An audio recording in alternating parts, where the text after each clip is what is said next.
Hello everyone, आज हम करने जा रहे हैं order number 40, that is appointment of receivers. But appointment of receivers करने से पहले एक बार हम फिर से रिवाइज कर लेते हैं जो हमने एक चार्ट बनाया था। चार्ट किस चीज़ का, एक बार देखते हैं कि जो ऑर्डर्स होते हैं, इंटरलॉक्यूटरी ऑर्डर्स या फिर बीच में जो भी ऑर्डर्स कोई भी कर सकता है, तो वो किस किस में होते हैं। हालांकि इसमें इंटरलॉक्यूटरी ऑर्डर्स ऑलरेडी एक हेडिंग है, बट स्टिल ये जो ऑर्डर्स बीच बीच में नहीं हो सकते, जैसे कि फर्स्ट है ऑर्डर नंबर 38 पे क्या है, arrest and attachment of property. कोई भी प्रॉपर्टी बीच में अरेस्ट, बीच में कोई भी ऐसा ऑर्डर देना ना, अरेस्ट कर लो, अटैच कर लो, ताकि वो प्रॉपर्टी ना चली जाए, ठीक है। या फिर नेक्स्ट ऑर्डर नंबर 39 की अरे यार उस प्रॉपर्टी में जो काम हो रहा है ना उसको रोक दो। और फिर इसके बाद इंटरलॉक्यूटरी ऑर्डर जो अलग चीज़ हैं, इंटरलॉक्यूटरी ऑर्डर्स अलग चीज़ हैं, जैसे कि सेल कर दो, डिटेंशन कर दो, डिपॉजिट करवा दो मनी, ये और मिसलेनियस चीज़ों में आ गए। और फिर इसके बाद ये सब चीज़ों के लिए रिसीवर अपॉइंट कर लो, ठीक है। तो अब हम लोग इंपॉर्टेंस ऑफ रिसीवर देखेंगे। रिसीवर की इंपॉर्टेंस क्या है? रिसीवर की इंपॉर्टेंस ये है कि पहला तो वो इम्पार्शियल पर्सन होता है, ठीक है, अपॉइंटेड बाय कोर्ट। तीसरा ये किस लिए, टू प्रोटेक्ट डिस्प्यूटेड प्रॉपर्टी। अब डिस्प्यूटेड प्रॉपर्टी देखो, सिविल सूट्स में क्या होता है, डिस्प्यूटेड प्रॉपर्टी होती है, ठीक है। डिस्प्यूटेड प्रॉपर्टी को प्रोटेक्ट करने के लिए क्या कौन होता है, उनको चलाने के लिए, फर्दर मोर करने के लिए, ठीक है। क्यों? क्योंकि प्रॉपर्टी जो रूल होता है वो ये बोलता है कि प्रॉपर्टी जो है ना वो कंटिन्यूंस पे रहनी चाहिए, वो सेल होती रहनी चाहिए, ये वो, ठीक है, होती रहनी चाहिए, वो मूवमेंट में होनी चाहिए, हैंड एक्सचेंज करना चाहिए प्रॉपर्टी को, ठीक है।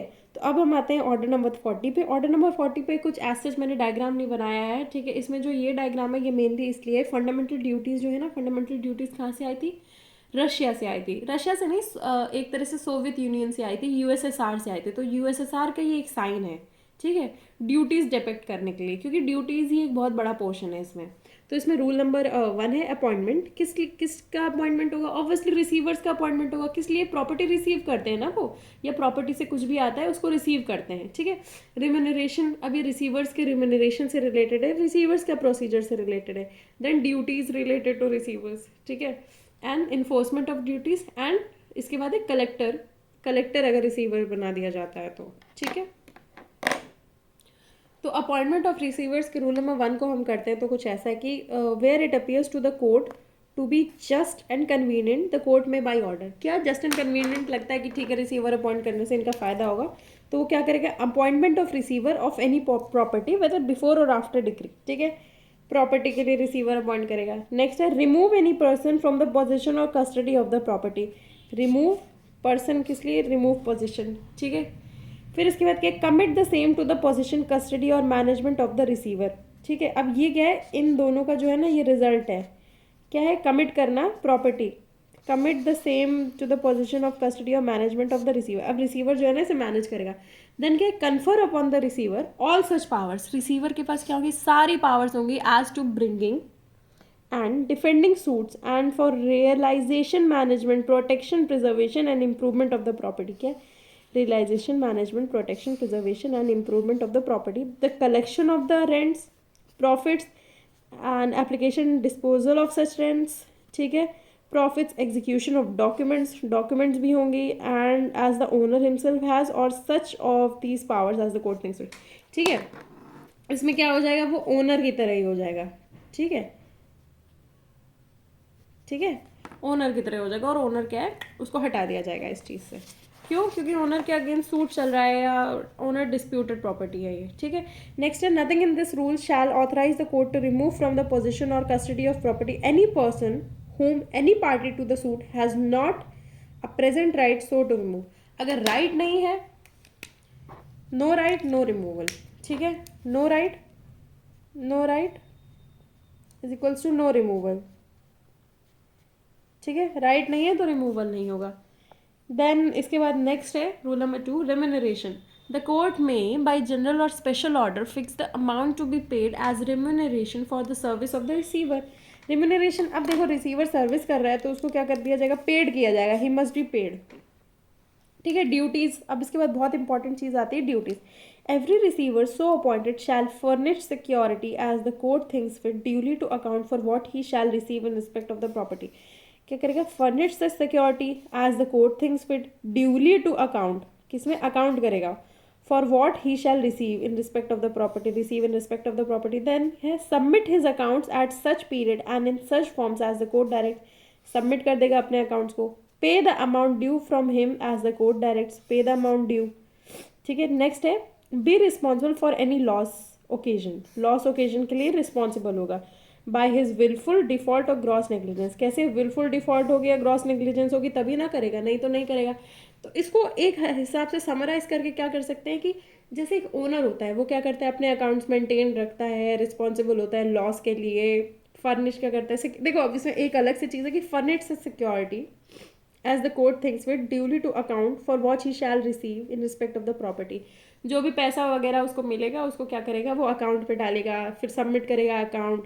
पहले तो एक इसमें क्या अकाउंट बुक बनाएगा, अकाउंट बुक को सबमिट करेगा कोर्ट के पास, फिर इसके बाद अकाउंट बुक सबमिट हो गई, अब इसके बाद पे करेगा due from him as the court directs, court के बोलेगी कि फलाना बैंक के पास जाकर के जमा कराओ।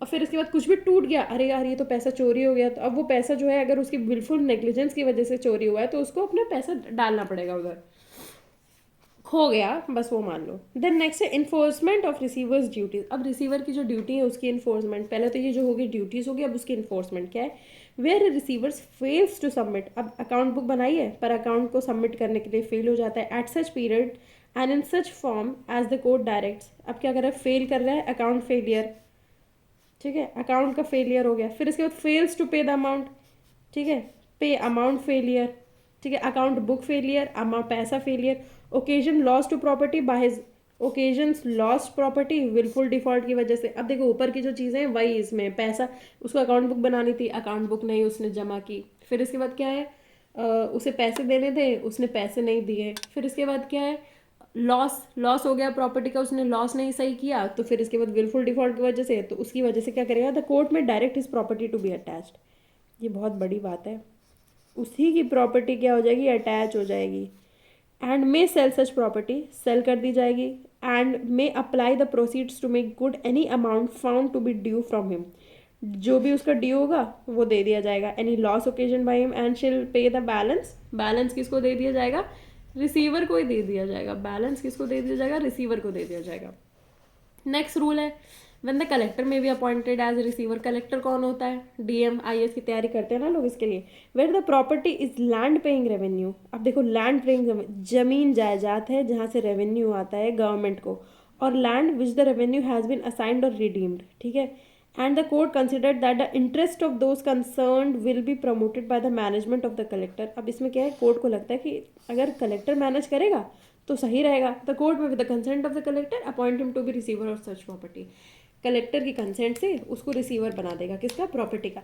अब देखो अपॉइंटमेंट ऑफ रिसीवर में ना बहुत इंपॉर्टेंट सी चीज़ होती है, एक बार जल्दी जल्दी इसको देख लेना कि अपॉइंटमेंट ऑफ रिसीवर, पहले तो अपॉइंटमेंट किस लिए होगा, प्रॉपर्टी के लिए होगा, किसी प्रॉपर्टी को लेने के लिए, किसी प्रॉपर्टी को हटाने के लिए, और फिर इसको उसको अपने हिसाब अपने ऊपर करने के लिए उस प्रॉपर्टी को क्या कर दिया, उसकी क्या होंगी, सारी पावर्स आ जाएंगी उसके पास, कैसी, ओनर वाली पावर्स आ जाएंगी, ठीक है। उसके बाद क्या आ जाएगा, रेम्यूनरेशन। अब देखो अब वो ये काम कर रहा है तो उसके लिए क्या हो जाएगा, ही विल बी पेड, उसको सैलरी मिलेगी।